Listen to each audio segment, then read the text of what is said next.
შეფასებების თემა ელჩების მიერ გავრცელებული ერთობლივი განცხადებაც. პრემიერის თქმით, დღეს უკვე ღიად დაიწყეს საუბარი საქართველოს მხრიდან რუსეთისთვის სანქციების დაწესების მოთხოვნაზე. სამთავრობო გუნდის წევრების განცხადებით, ეს არის ღია ესკალაციისკენ მოწოდება და საქართველოს ომში ჩართვის მორიგი მცდელობა.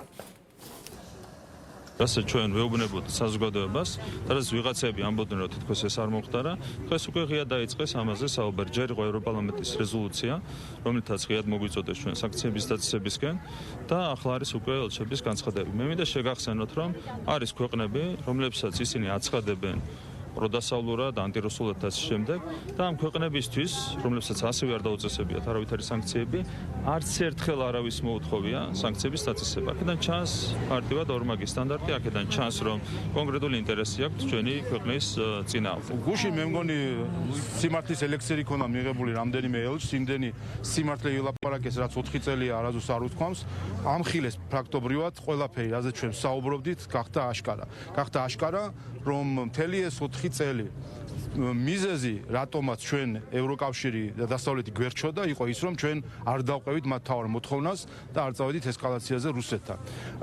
და რა თქმა უნდა, ეს საუბარი, რომ თითქოს არავინ ითხოვდა მეორე ფრონტის გახსნის, აბა რა არის? თუ არა მეორე ფრონტის გახსნის მოთხოვნა, როდესაც საქართველოს ეუბნები, რომ უნდა დაუწესოს სანქციები რუსეთს, ტურისტები არ შემოუშვას, როგორც ევროკავშირის ელჩმა გითხრა, ვაჭრობა არ კონდეს რუსეთთან, ანუ ღვინო არ გაიტანოს ქართველმა გლეხმა და როგორც გითხრა ევროკავშირის ელჩმა, ფრენები უნდა ჩავკეტოთ და არ ვიცი მე თვითმფრინავები ციდან უნდა მოხსნა თუ რა უნდა ვქნა, როგორც გითხრა ევროკავშირის ელჩმა, ბენზინი თურმე არ უნდა შემოიტანოს ბიზნესმა რუსეთიდან და იყიდოს ძვირი ბრიტანული ბენზინი, როგორც ეს გითხრა ბრიტანეთის ელჩმა, ან სხვა ქვეყნის ძვირი ბენზინი.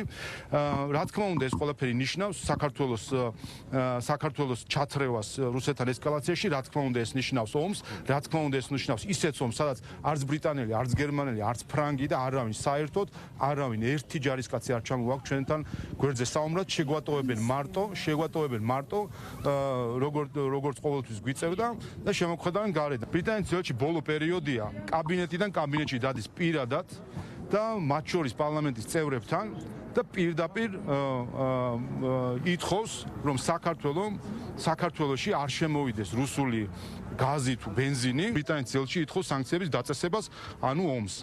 მეორე, როცა მას ეუბნებიან პირადად ბრიტანეთის ელჩს, რომ კი, მაგრამ თუ კი ჩვენ ბიზნესს თუ კი დავასანქცირებთ რუსეთს, თუ რაღაცა ბიზნესს აუკრძალავთ, არ შემოიტანს ბიზნესი რუსეთიდან იაფ ბენზინს, მოუწევს ძვირი ბენზინის ყიდვა, რა ვიცი, ბრიტანეთში ან სადმე.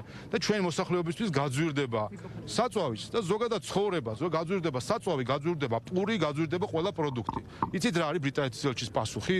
რომ არა უშავს, რა იყო, ჩვენთანაც გაძვირდა და თქვენთანაც ძვირი გადაიხადოს მოქალაქეებმა. აი ესეთი ადამიანი, მე ქართულ ენაზე რო გველაპარაკება და სიყვარულს ეფიცება, აი ამ ფარისევლობას რო ხედავთ ბრიტანეთის ელჩისგან, აი ეს არის მთავარი. რა თქმა უნდა, ჩვენ ხედავთ პირდაპირ მცდელობა საქართველოს ჩაითრიონ რუსეთთან ესკალაციაში, საქართველოს ჩაითრიონ ცეცხლის კალში, რომელიც უნდა მოუწყონ რუსეთს. თუ რამის თავი აქვთ, აგერ იციან სად არის ფრონტის ხაზი. თუ უნდა რუკას ჩაუგდებს, სად გადის ზუსტად ფრონტის ხაზი, ბრიტანეთის, გერმანიის ჩასვან ახლა თავის ჯარისკაცები, გაუშვან იქ სანგრებში და იომონ, თუ რამის თავი აქვს და თუ არაფრის თავი არა აქვს, შეეშნან საქართველოს ჩათრევას ამ უბედურებას.